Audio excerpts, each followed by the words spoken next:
kulan ay Muqdisho ku yeesheen ururka midnimadoonka gobolada waqooyi ayaa waxa ay si adag ugu cambaarayeen kulankooda koox ay sheegeen in la soo abaabulay isla markaana la baxay magaca ururkooda waxa ayna intaasi ku dareen in kooxdan loo adeegsanayo in iyaga lagu sumcad dilo qaar ka mid ah xubnaha ururka midnimadoonka gobolada waqooyi oo uu ugu horeeyo gudoomiye Sakariya Nuur Saajin ayaa sheegay in kooxda la baxday magacooda ay yihiin kuwa ay soo abaabuleen xubno ku jira dawladda federaalka ah ee Soomaaliya ee waqtigu dhamaaday waa sida ay hadalka u dhigeen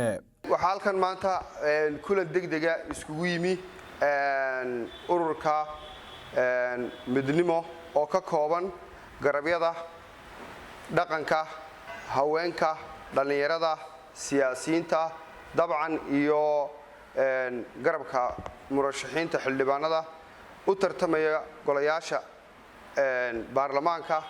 ee gobolada waqooyi ee Soomaaliland oo ay ku bahoobeen dalada ururka midnimada gobolada waqooyi waxay ka kooban yihiin maanta kulanka halkan inta iskugu timi 750 murashax xildhibaan saadarteed kulankan wuxuu daaran yahay inaanu ka jawaab celino koox xalayto soo dhawaadkii baraha bulshada soo gashay oo hadashay waqtigii la magac baxay time dubbe oo xilli dambe ah xilligii dadku hurdeen ayaa waxa ay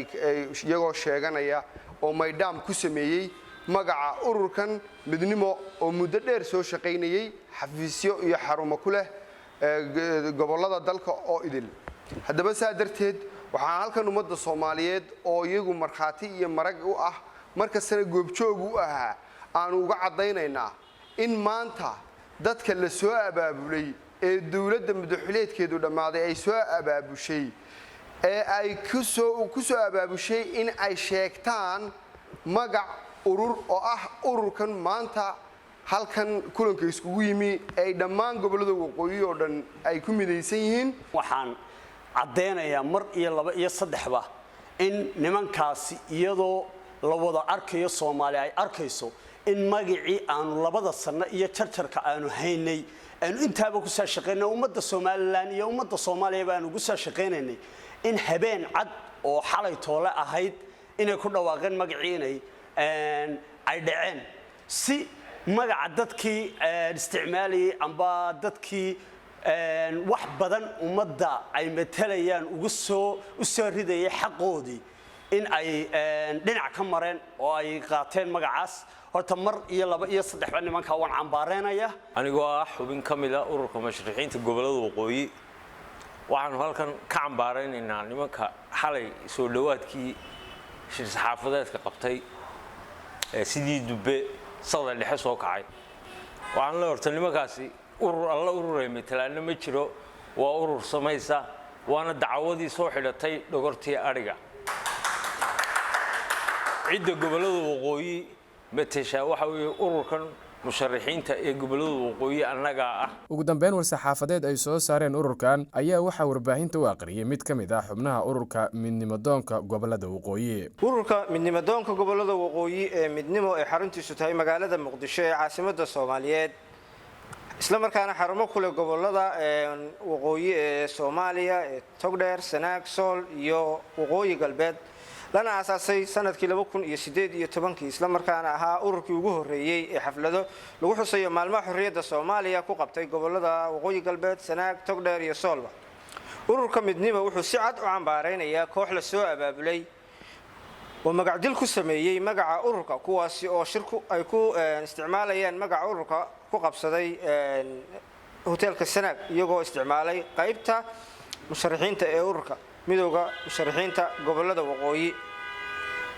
ururka midnimo wuxuu si cad u sheegayaa in ay ka dambeeyeen falkaasi xubno dawladda waqtigeedu dhamaaday ka tirsan kuwaas hore u cadaystay ama u caadeystay waxyeeleynta reer Soomaaliland xubnahaas oo ah kuwii hore isugu dayay inay boobaan doorashada kuraasta gobolada waqooyi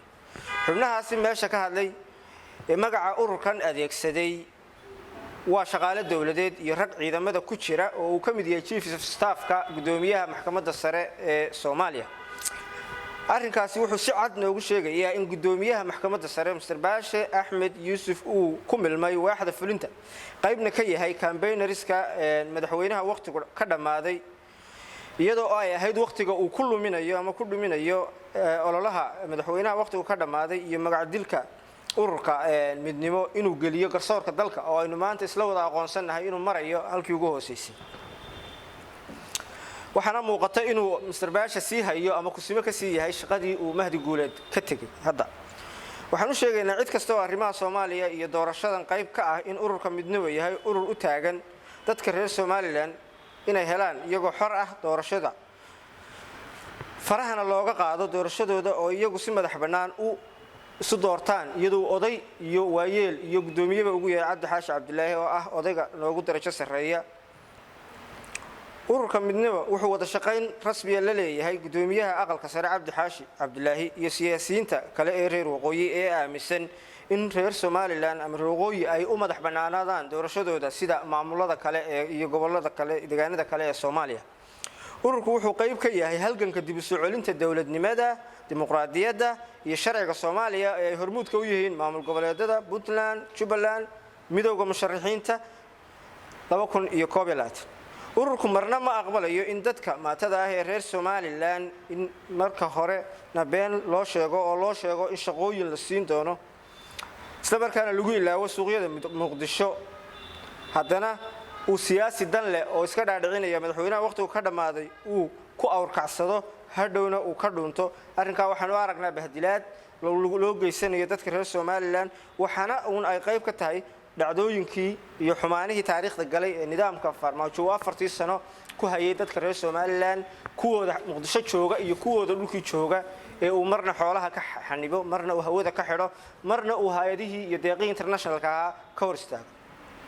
ururka midnimo wuxuu cambaaraynayaa tacadiga cagajugleynta cabsigelinta lagula kacay dhalinyaradii naga midka ahayd ee dhawaan sida nabadgelyada ra'yigooda u cabiray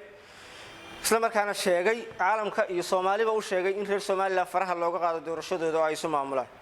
ficilada kala giidtalisnimo ee maanta Soomaaliya ka soo muuqanayo ee leh iska horkeenka bulsho kala qaybinta xorriyad la dagaalanka doorasho diidka banaanbax diidka waxay tusaale u yihiin mustaqbal xun oo soo muuqanaya haddaan maanta wax laga qabanna waxay inoo noqon doontaa faritog dheer bay kula xushaa ururka midnimo wuxuu og yahay in dadaalada soo celinta iyo xoreynta sharci ee badeena dawladdan waqtigu ka dhamaaday horteed ay socdeen lana bilaabay xilligii madaxweyne Xasan Sheekh Xasan yeeshe ka hadalkeeda xilligan ee waliba kooxdan xalay la soo abaabulay ka hadashay waxaan u aragnaa olole siyaasadeed waxaan leenahay hal diidaysa geedii ku xaqato ma weydo badbaadada badda Soomaaliyeed waxay u taallaa qof kasta oo Soomaaliya waana waajib in wada saaran inaynu af iyo qoraal ku difaacno abaaraha qaybo kamid ah dalkan Soomaaliya ka dhacay ka soo muuqanaya waa masiibo rabbaaniya ilaahay waxaan uga baryeynaa inuu ummadda ka samata bixiyo waxaana aaminsanahay qorshe la'aanta dawladda waqtigeedu dhamaaday inay qayb ka tahay in sanad walba abaaro in halakayaan dad badan inaga galaaftaan marka roobka iyo raxmadda ilaahay noo daadana fatahaado iyo daadad ay dadkeena laayeen waxa soo dhan waxa ka sii daran Soomaaliya dhowrkii bilood ee la soo dhaafay waxay gashay abaaro siyaasadeed oo dhaawacay rajadii dadka ay dadku ka qabeen in dalkan dib u dhismo la helo doorashooyin lagu wada qanacsayay la isla ogolyahay ururka midnimo isagoo awalba u arkayay dabar lagu xidhay xorriyadda iyo xuquuqda aasaasiga ah ee dadka wuxuu ka xun yahay in xukuumadda xuquuqda dastuuriga ee in la banaanbaxo hor istaagtay iyadoo ku gabanaysa xanuunka COVID-19 ay maanta soo abaabulaan dad kuna xareeyeen qol 4 mitir ah oo khatar ay geliyeen nafahooda iyo nafaha dadka ay la nool yihiin waana mas'uuliyad darro waxaana ka muuqata mas'uuliyad darrada ururka midnimo wuxuu ummadda Soomaaliyeed beesha caalamka u sheegaya in xukuumadda maanta isku dayaysa inay magacdisho ururka midnimo oo la og yahay shaqo maalmoodkiisa iyo magaciisa in dalkan doorasho xalaal inay ka qabataan ay tahay arrin aad u adag ururka midnimo wuxuu ka codsanayaa ra'iisul wasaaraha xukuumadda xilgaarsiinta madaxweynayaasha maamul goboleedyada midowga musharaxiinta iyo daneeyaasha doorashooyinka Soomaaliya in dadka reer Somaliland ay matalaad rasmi ah ku yeeshaan shirka dhawaan ka furmaya xalane maadaama oo aanu doorashada qayb ka nahay leenahay 750 kursi baarlamaan loona baahayay in arrimaha iyaga aanu helo cid ka hadasha waxaan aad uga xunnahay inaana wax matalaada ku lahayn shirarkii hore ee ka dhacay Dhuusamareeb 1 Dhuusamareeb 2 Dhuusamareeb 3 iyo shirkii 17 September magaalada Muqdisho lagu qabtay oo ay sabab u noqotay matalaad la'aantayadaasi khilaafka maanta ka dhex taagan dadka reer Somaliland ee ah ciddii maamuli lahayd doorashada gobolada waqooyi ugu dambeyn ururka midnimo waxa uu hay'adaha sharciga iyo cadaaladda la tiigsan doonaa cid kasta oo ka dambeysay falkii xalay lagu magac dilay ururka midnimo waxaanaanu u gudbin doonaa hay'adaha ku shaqo leh dacwad arrinka ka dhana waa mahadsantihiin Yuusuf Cabdullaahi Maxamed Goobjoog Muqdisho